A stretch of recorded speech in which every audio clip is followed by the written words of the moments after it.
Hi everyone, this is CA Shivani and welcome back to my YouTube channel. So in this video we are going to discuss a CA final elective paper strategy, and in this I am going to address economic laws. So without wasting a moment, let's get started with the video. तो मैंने मेरे attempt में economic laws opt किया था and economic law select करने का मेरा logic कुछ ऐसा है कि मुझे ऐसा लगता है कि लॉ जो सब्जेक्ट है ना, इसमें कभी भी एक्ट के बाहर का कोई क्वेश्चन नहीं आएगा.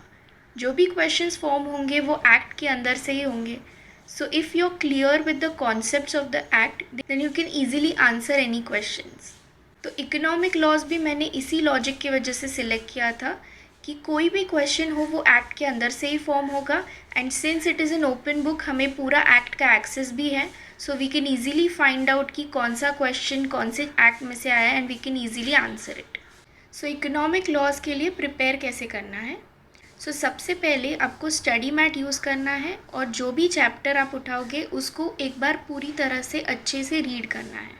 You don't have to mug up और मेमोराइज एनीथिंग, जस्ट आप एक प्लेन, जैसे आप न्यूज़पेपर रीड करते हो वैसे एक बार प्लेन रीडिंग करनी है, और साथ ही साथ आपको जो भी इम्पॉर्टेंट पॉइंट्स दिखते हैं वो आपको अंडरलाइन करने हैं. फिर उस चैप्टर में जो जो टॉपिक्स है और सब टॉपिक्स है उसका आपको एक मास्टर इंडेक्स बनाना है, एंड एवरी चैप्टर का अलग एक मास्टर इंडेक्स बनेगा. तो मास्टर इंडेक्स का फॉर्मेट जो होगा ना वो कुछ इस तरह से होगा कि first you have to write the section number, then you will write the topic and the subtopics. So जो भी टॉपिक होगा उसके नीचे डैश करके आप सब टॉपिक्स लिख सकते हो. देन आपको थर्ड कॉलम में लिखना है पेज नंबर, एंड लास्ट में आपको एक रिमार्क का कॉलम बनाना है ताकि जो भी केस स्टडीज़ उससे रिलेटेड हो वो हम मैपिंग कर पाए. तो इसीलिए रिमार्क का कॉलम एक डेफिनेटली बनाना. फिर नेक्स्ट चीज़ आपको ये करनी है कि you have to make a list of all the important definitions and their page numbers.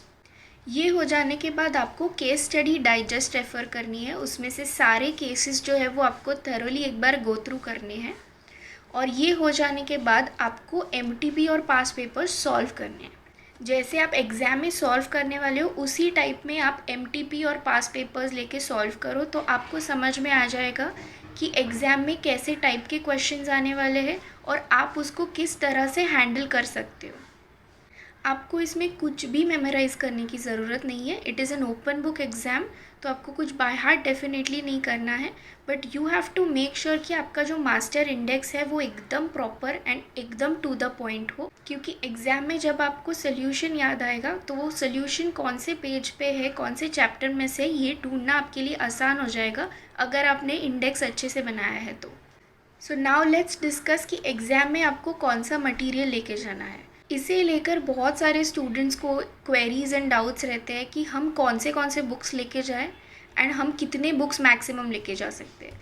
तो पहले तो ऐसा कोई लिमिट नहीं है कि आप मैक्सिमम इतना ही लेके जा सकते हो. आप जितना चाहो उतना लेके जा सकते हो एग्ज़ाम में, बट आई वुड सजेस्ट कि जितना आप अपने रिसोर्सेज मिनिमम रखोगे उतना आपके लिए ज़्यादा बेनिफिशियल होगा.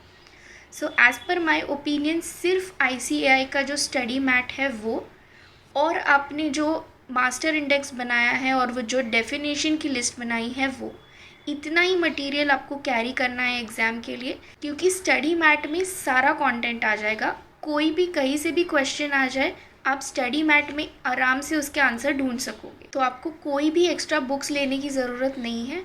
जितना स्टडी मैट में है उतना आप कर सकते हो. जस्ट रिमेंबर कि आपको अमेंडमेंट्स भी एक बार रेफ़र करने हैं.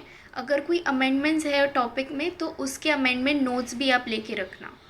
और केस स्टडी डाइजेस्ट हमें एग्ज़ाम में लेके जाना चाहिए या नहीं, मेरे हिसाब से ज़रूरत नहीं है. अगर आप लेके जाना चाहो तो लेके जा सकते हो, बट मुझे नहीं लगता कि उसका कोई नीड होगा, क्योंकि केस स्टडी डाइजेस्ट जो है वो आपको प्रैक्टिस के लिए है. ऐसा बहुत रेयरली होगा कि केस स्टडी डाइजेस्ट में से ही एग्जैक्ट डिट्टो कॉपी पेस्ट आ गया हो केस स्टडी एग्ज़ाम में.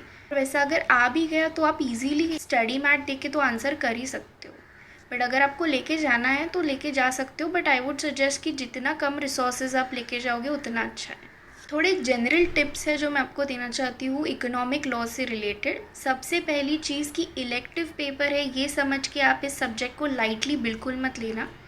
जितना आप बाकी सब्जेक्ट्स को इम्पोर्टेंस देते हो उतना ही आपको इकोनॉमिक लॉज को भी इम्पोर्टेंस देना है, क्योंकि बहुत बार ऐसा होता है हमें इलेक्टिव में एग्जेम्पशन मिल जाता है, तो आपका एग्रीगेट का इशू जो है ना वो ये पेपर सॉल्व कर सकता है। नेक्स्ट इसकी कौन सा मटेरियल हमें यूज़ करना है प्रेपरेशन के लिए, कौन सा मटेरियल एग्ज़ाम में लेके जाना है ये मैंने ऑलरेडी आपको बता दिया है, बट आपको प्रेपरेशन कहाँ से करनी है।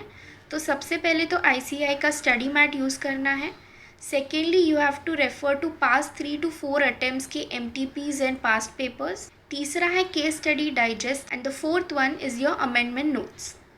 थर्ड पॉइंट ये है कि आपको एकदम प्रॉपर मैपिंग करनी है इंडेक्स में। इंडेक्स बनाते वक्त कोई भी गलती नहीं होनी चाहिए। एंड इस पेपर का प्रेपरेशन करते टाइम जब भी आप इम्पॉर्टेंट पॉइंट्स को मार्क करोगे तब आपको हाइलाइटर्स और कलर पेन्स यूज़ करनी है। This sounds very crafty and creative but it is actually required, क्योंकि आपको आंसर्स ढूंढने में ईजी हो जाएगा। नेक्स्टली अगर आपको रिविजन लेक्चर्स रेफ़र करने हैं तो I would suggest CA Shubham Singhal sir या फिर CA सानिध्य सराफ सर के लेक्चर्स आप देख सकते हो। फिर सबसे इम्पॉर्टेंट चीज़ ये है कि आपको टेस्ट देने हैं। वैसे तो आपको सारे सब्जेक्ट्स के टेस्ट को अपीयर करना ही है, बट अगर आप बाकी सब्जेक्ट्स में टेस्ट नहीं दे रहे हो फिर भी ये एक ऐसा सब्जेक्ट है जिसमें आपको टेस्ट देना है, क्योंकि ये ओपन बुक एग्ज़ाम जो है ना वो 4 घंटे की होती है। Our mind is prepare to sit and write the exam for 3 hours। तो जो वो एक्स्ट्रा 1 hour होता है ना उसमें एनर्जी बहुत ज़्यादा लो हो जाती है। तो if you don't have a practice of writing the exam for 4 hours तो वहाँ जाके आपको बहुत एग्जॉस्टिव फील होगा।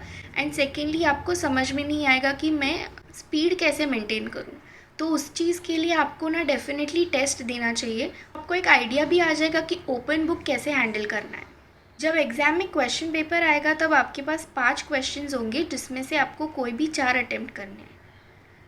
तो ये डिसाइड कैसे करें कि कौन सा क्वेश्चन हमें नहीं अटेम्प्ट करना है और कौन सा करना है। तो if you are ever confuse between 2 questions ना, सबसे पहले तो उसका डिस्क्रिप्टिव पार्ट देख लो, फिर इवेल्युएट करो कि क्या आपने उस एक्ट का प्रॉपर प्रेपरेशन किया है। So depending upon your preparation you can easily decide कि कौन सा क्वेश्चन आपको छोड़ना है और कौन सा क्वेश्चन अटेम्प्ट करना है। फिर थ्रू आउट दी एग्ज़ाम आपको राइटिंग स्पीड डेफिनेटली मेंटेन करनी है, क्योंकि भले आपके पास 4 घंटे का टाइम है बट क्वेश्चंस भी उतने लेंथी होते हैं तो टाइम से ख़त्म नहीं हो पाता पेपर, इसीलिए शुरू से ही आपको राइटिंग स्पीड मेंटेन करनी है। Elective subject is different than all the other subjects. इसमें आपको कोई चीज़ मगअप नहीं करनी है, कोई फॉर्मेट्स याद नहीं रखने हैं। इसमें आपको ओपन बुक एग्ज़ाम होने वाली है, तो इसके लिए it is very important to revise it as much as you can. I hope आपको आज का वीडियो अच्छा लगा हो। अगर वीडियो अच्छा लगा है तो लाइक और शेयर कर देना।